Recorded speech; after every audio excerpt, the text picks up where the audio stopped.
Mimi ndugu nawasalimu katika jina la Bwana wetu Yesu Kristo. Mungu wetu ahimidiwe kwa jina la Yesu Kristo. Sababu gani? Maana amekubali tuonekane mahali hapa. Pia tunakutania hapa bila kukanisa na pombe ambalo litatulewesha, bali ni pombe moja ambayo Bwana wetu Yesu Kristo anayeonja. Aliyeonja aranezerwa. Nivuga y'umwami wacu Yesu Kristo aduhariwe kandi izahora mu buzima bwacu iminsi yose kuko ijambo ry'Imana rigira riti bariye manu mu butayu barapfa, ariko ijambo ry'Uwiteka ntabwo azapfa, azahora witeka ryose. Kandi mbere na mbere hariho jambo uwo yahoranye n'Imana abana natwe, ariko hariho abataramumenye. Abataramumenye rero abo urupfu ruri kubarangwaho, ariko abamumenye nta rupfu ruturangwaho. Niyo mpamvu dufite ibyishimo, niyo mpamvu dufite umunezero.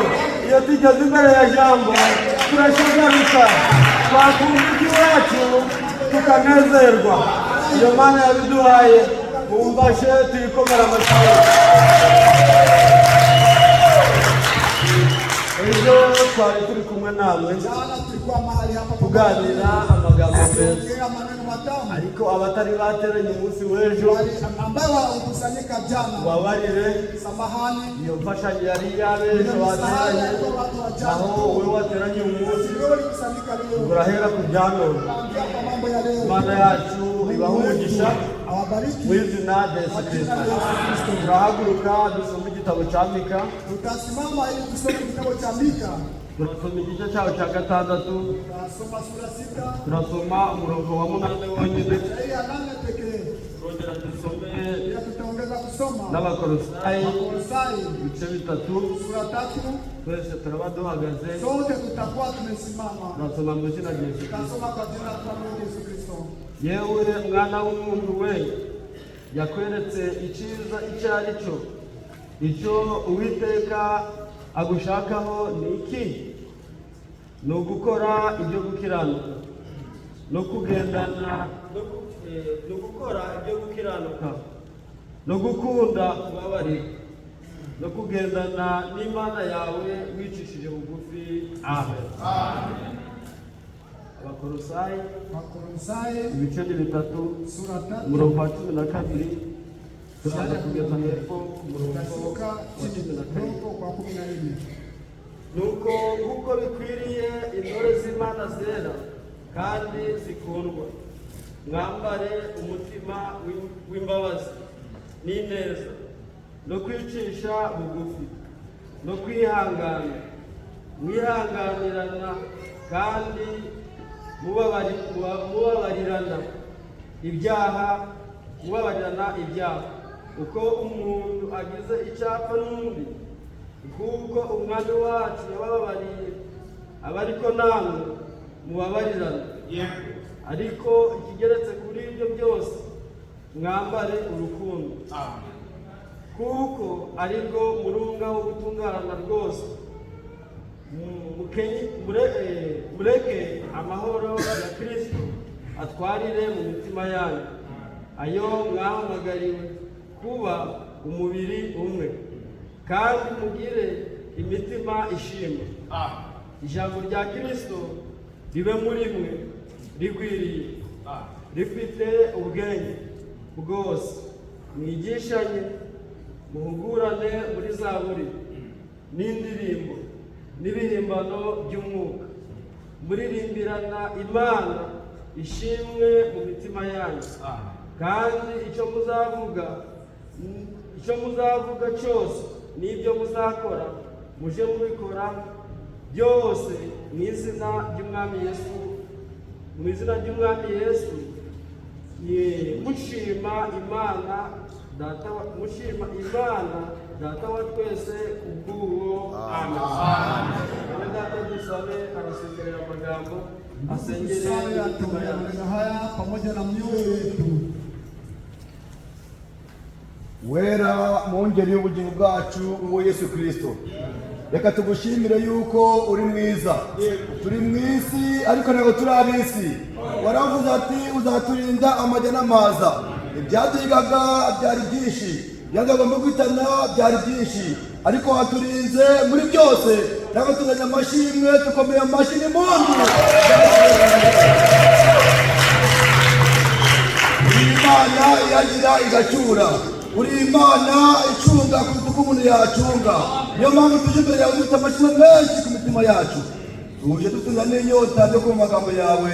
Ngwino mwami umunamutima uva mu ijuru, wongere utunge imitima n'ubugingo bwacu. Ngwino ufate umugaragu wawe ugiye gukoresha mu gitondo cya mbere iminsi 7. Muhagarike umwemeshe.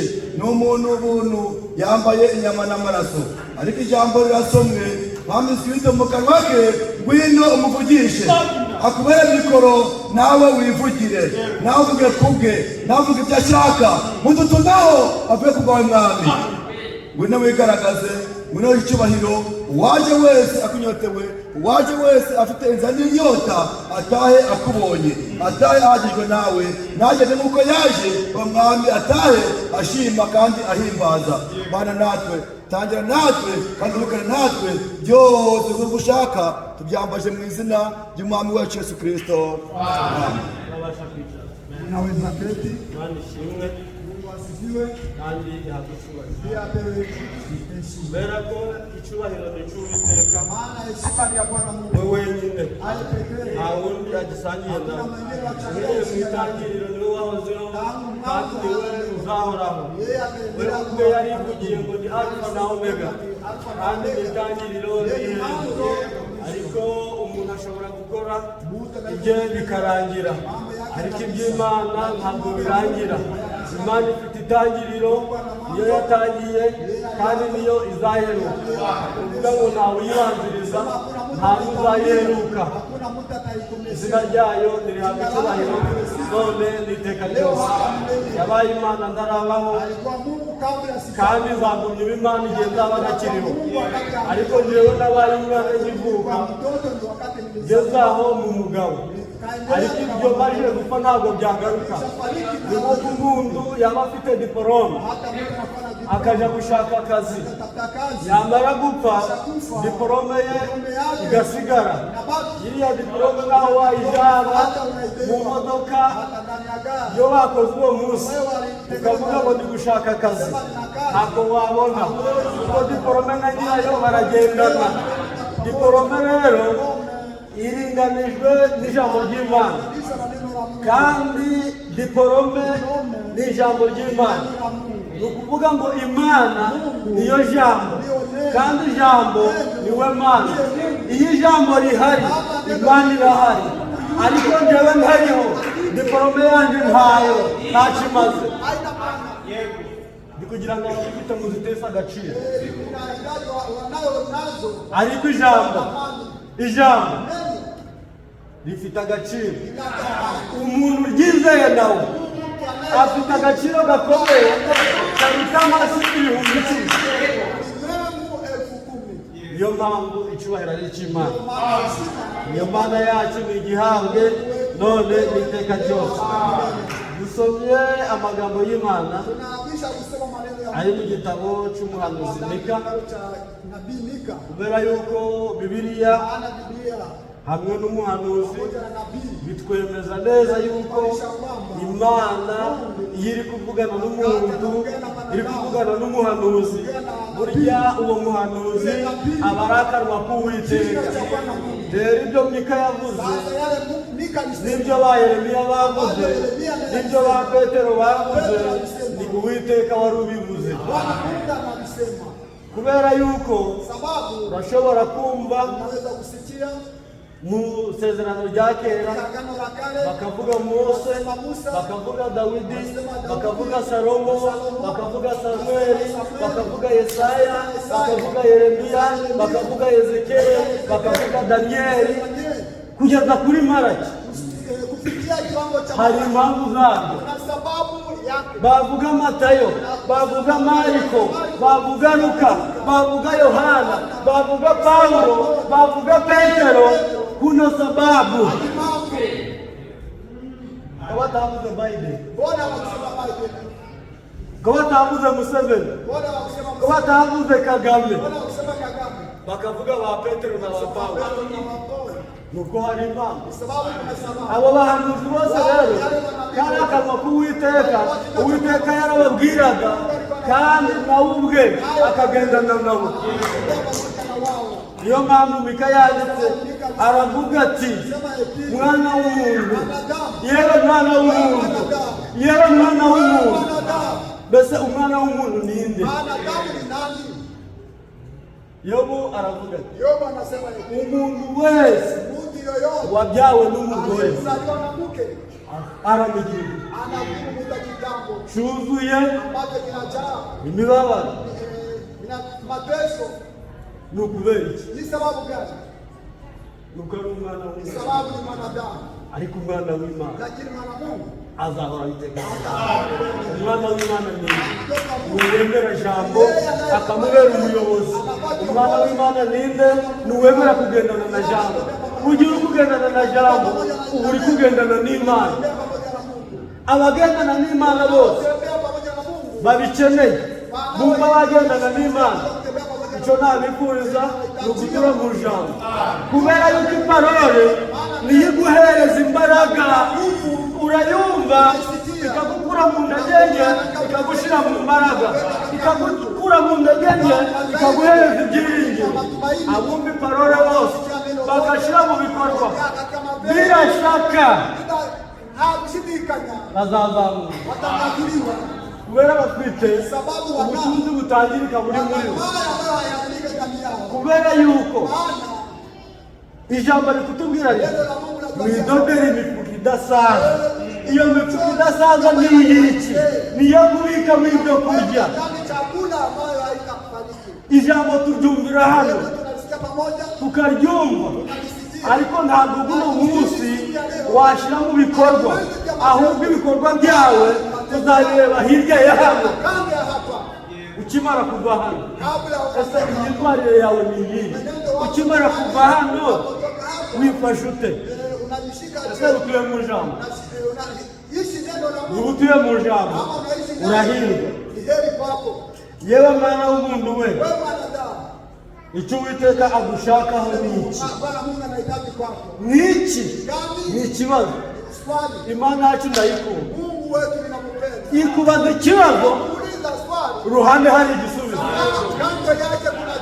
Ni ukuvuga ngo abari mu ijambo ry'Imana nta teka bazacirwa, kubera yuko iyo hari ikibazo Imana itanga igisubizo. Turaganira ijambo rigira riti tutaongea neno la kusema hivi wameni Uwiteka gushakaho.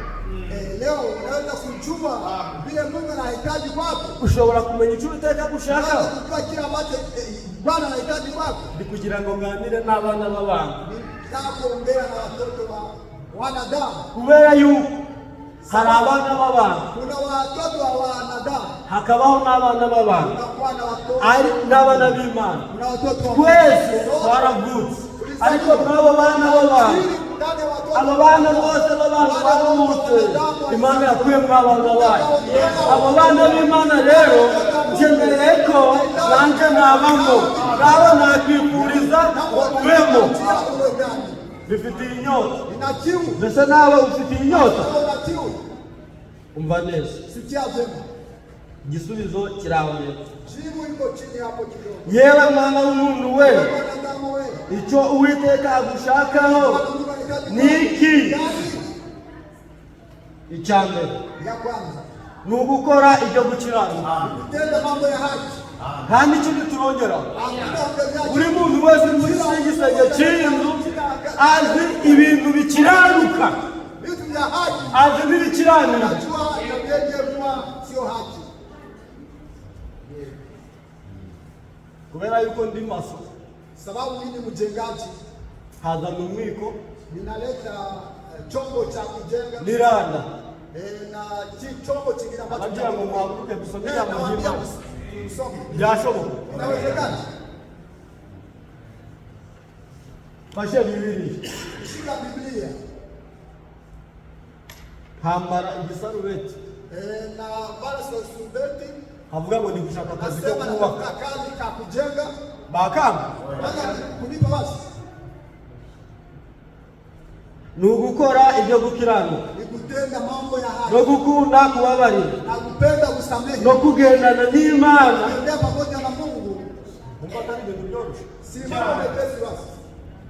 yewe mwana w'umuntu wewe Wanadamu uwo ni Mika Mika umuhanuzi nabii w'Uwiteka ya Bwana akanwa k'Imana kinywa cha Mungu.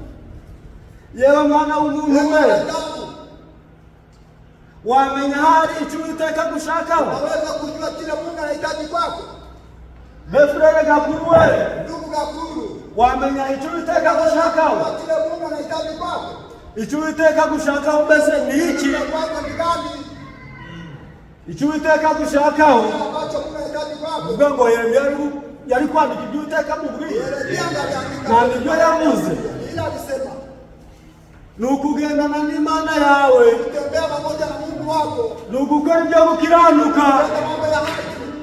ukagendana n'Imana yawe Kutembea pamoja na Mungu. kandi muko kugendana nayo Kutembea kwa Mungu. ntiwishire hejuru wicisha bugufi kuko byanditswe ngo abicisha bugufi bakubaha Uwiteka ingororano yabo ni ubukire n'ubugingo buhoraho.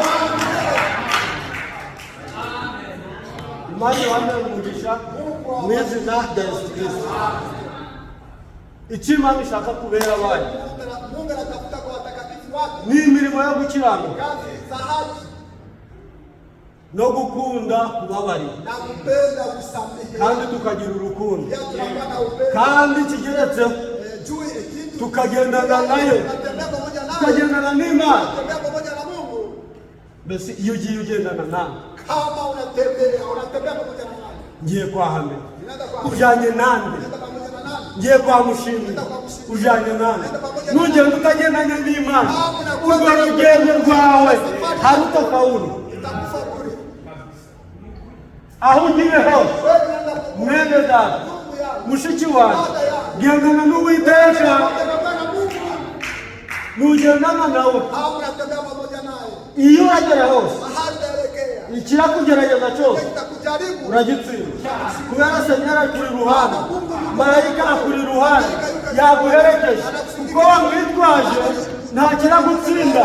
nifurije abera b'Ikentaki kugendana n'Imana kandi mu rugendo rwanyu mugendana n'Imana mureke Imana ibe hejuru yanyu mureke Imana bari nkuru twebwe tube bagufiya Imana idukorere ibyo yifuza kandi yaravuze iti ntabwo mbifuriza ibibi ahubwo mbifuriza ibyiza. Ikindi Imana izakwifuriza ni ugutura mu bugingo buhoraho. Imana ibavugisha mu izina rya Yesu Kristo. Yewe mwana w'umuntu we icyo Uwiteka gushakaho ni iki? Ni ugukora ibyo gukiranuka ukagendana n'Imana yawe kandi mu kugendana nayo ukagenda wicishije bugufi. Reka mbabwire kino kintu. Wacha niwaambie kitu hiki.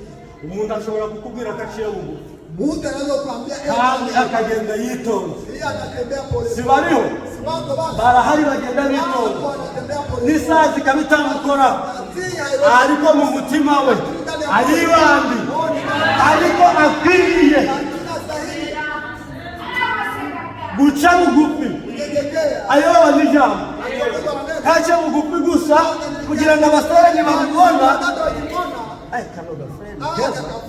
furere aritonda bisabye ngo ature mu ijambo bisabye ngo iryo jambo rimuyobore bisabye ngo ace bugufi mu ijambo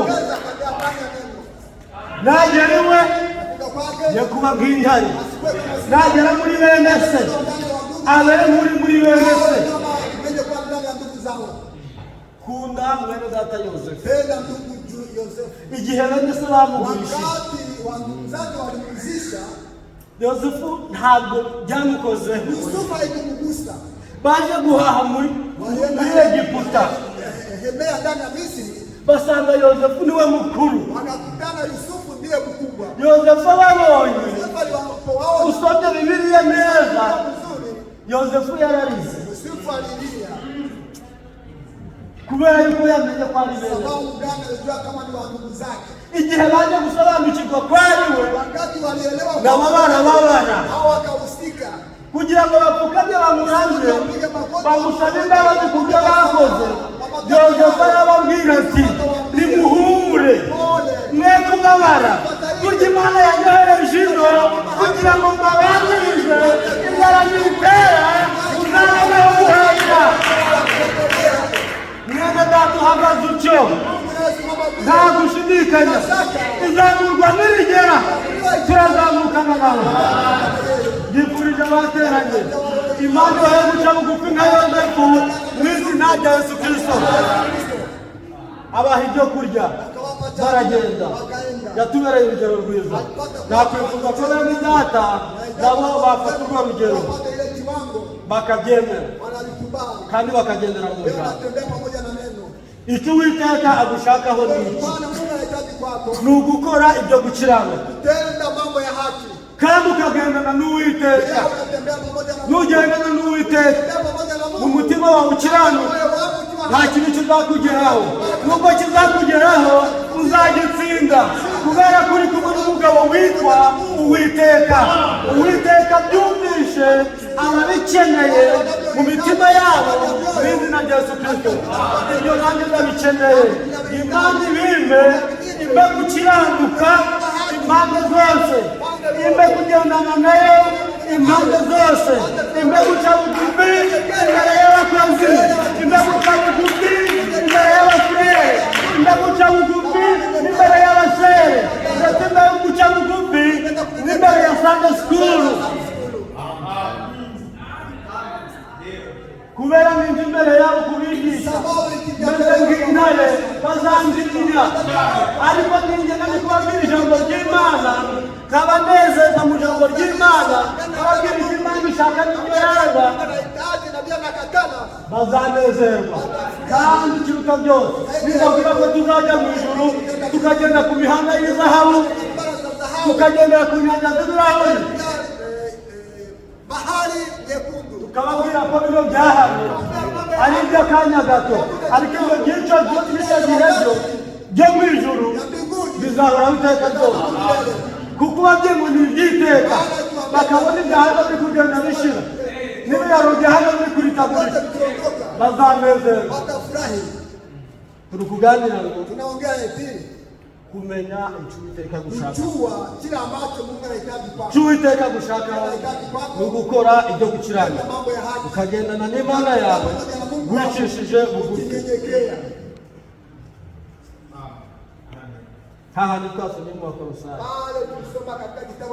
nuko nk'uko bikwiriye intore z'Imana kandi zikundwa, mwambare umutima w'imbabazi. Icyo ni ikindi, gukiranuka, kugendana n'Imana no guca bugufi. None icya gatatu, icya kane, kuko bikwiriye intore z'Imana zera kandi zikundwa, mwambare umutima w'imbabazi. Intore z'Imana zikundwa ni abatoranijwe. Hariho abatoranijwe, hariho Imana yatoye. Abo Imana yatoye rero ibabikiye ubugingo buhoraho. Noneho nk'uko bikwiriye intore z'Imana zera kandi zikundwa, mwambare umutima w'imbabazi. Urabyemeye? Ukeneye kwambara umutima w'imbabazi? Nawe urabikeneye? Imana ibiguhe mu izina rya Yesu. Mwambare umutima w'imbabazi n'ineza no kwicisha bugufi. Iragarutse n'ubugwaneza no kwihangana mwihanganirana kandi mubabarirana ibyaha byanyu. Wihanganire mwene so, nagukosereza umubabarire. Mwene so nagukosereza ugakurana amashati, abisi nibabareba bazabagwa amenyo. Mwiherere icyo gipfa mugikure hagati yawe.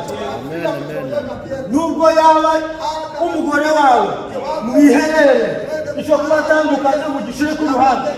Nubwo yaba umugabo wawe, ikiguteranya mugikureho mube umwe.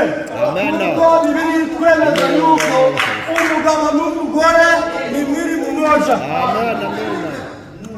Ntiwitandukanya n'umubiri wawe urajyayo. Murabyemeye?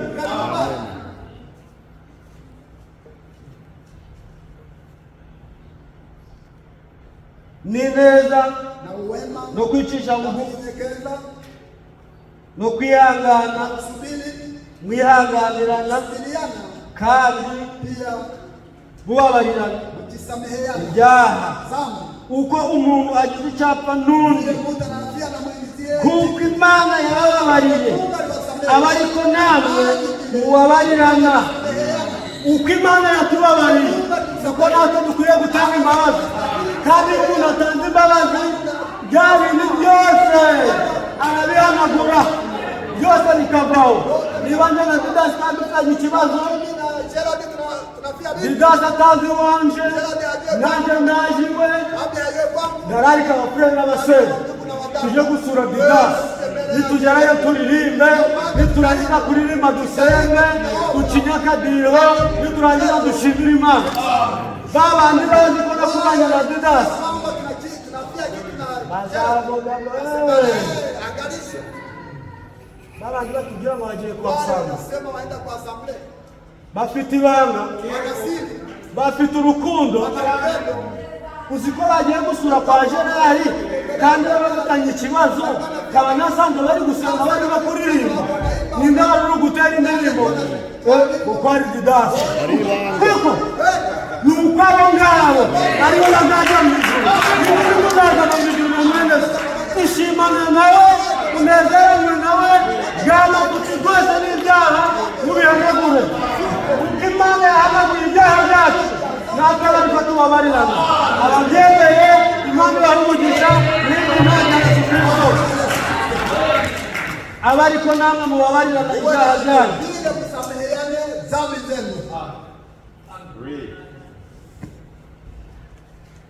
Mureke amahoro ya Kristo atwarire mu mitima yanyu. Ayo mwahamagariwe, twahamagariwe amahoro ya Kristo. Ntabwo twahamagariwe kuvurungana, twahamagariwe kurwana. Nifurije bera kugendana n'Imana yacu, mwicishije bugufi, ikababaraho gukiranuka kandi mukababarira ibyaha byanyu.